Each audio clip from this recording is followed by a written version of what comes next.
अस्सलाम वालेकुम। आज मैं ये वीडियो देखी और देखते ही मुझे मेरे बाबा की याद आ गई, क्योंकि जब वो सबसे पहली दफ़ा हमें छोड़ के परदेस गए थे ना, तो ऐसी ही कुछ फीलिंग्स थी बहुत सारी। क्योंकि एक बाप को बेटियों को छोड़ के, 5 बहनें, हम 5 बेटियों को छोड़ के परदेस जाना बहुत ज़्यादा मुश्किल हो जाता था। जब मेरे बाबा परदेस गए तो हमें बताया करते थे कि, पहले तो नहीं बताते थे लेकिन बाद में जब आए वो हमारे पास दोबारा, तो वो बताते थे कि मैं वहाँ कैसे रहता था। कहते जब शुरू शुरू में वहाँ गया तो मुझे रहने के लिए कोई जगह नहीं मिलती थी। परदेस में ना कोई ठिकाना नहीं मिलता था। ये नहीं समझ आती थी कि अब नेक्स्ट टाइम खाना कैसे खाना है।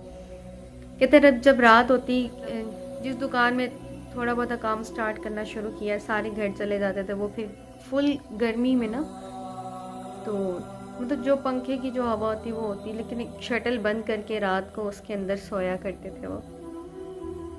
तो फिर एक दफ़ा उनकी ऐसी साथ वाले ने ना तस्वीर बना ली, क्योंकि अब्बू नीचे फर्श पे सोए हुए हैं, जूतों पे सर रखा हुआ है और वो नींद कर रहे हैं थके हुए।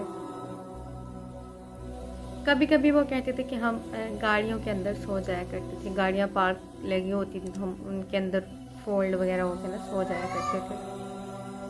तो उनकी बातें सुन के ना एक तब एहसास हुआ जाके कि बाप होते, घर का सरबराह होता है, कितना कुछ करते हैं वो। इतनी सारी मुश्किलात, हम लोग घर में बैठ के सिर्फ इंतज़ार कर रहे होते हैं कब पैसे आएंगे, कब हम खर्चा करेंगे, लेकिन हमें एहसास ही नहीं उस हालत में गुजारा करते हैं।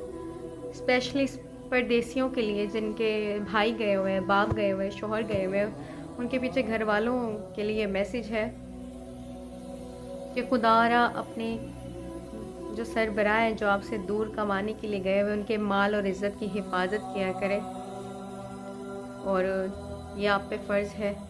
और अक्सर हमने ऐसे देखे, शौहर बाहर मेहनत मजदूरी करते हैं लेकिन उनके घर के माहौल बहुत ख़राब हो चुके हैं। बेटियां ख़राब हो गई हैं, बीवियां ख़राब हो गई हैं, माँ बाप से औलाद हाथों से निकल गई है, माँ से सारे इल्ज़ामात भी फिर माँ पर लगाए जाते हैं।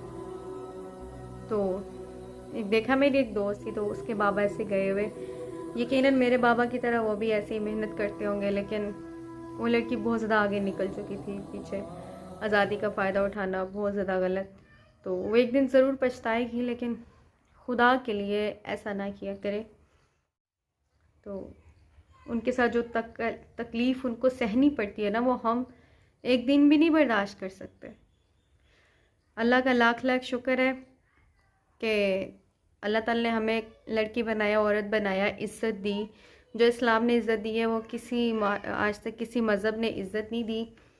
ठीक है, जो फॉरेन कंट्री है, जिनकी लोग ज़्यादा कॉपी करना चाहती हैं हमारी औरतें, कि हमें उन जैसा पहनावा रखना है, हमने उनकी तरह बनना है, आज़ाद होना है, उनसे पूछ के देखें, वो कहती है हमें कोई, उनसे पूछ के देखें, वो कहती है कि हमें कोई तहफ़्फ़ुज़ देने वाला चाहिए। हमारा दिल करता है हम घर बैठें, कोई हमारे लिए कमा के लेके आए, हम सिर्फ घर का काम करें, वो ये चाहती हैं। ठीक है, लेकिन हम लोग कहते हैं कि हम गुलामी कर रहे हैं हम तो। लेकिन ऐसा, हमें तो फ़ख्र महसूस होना चाहिए।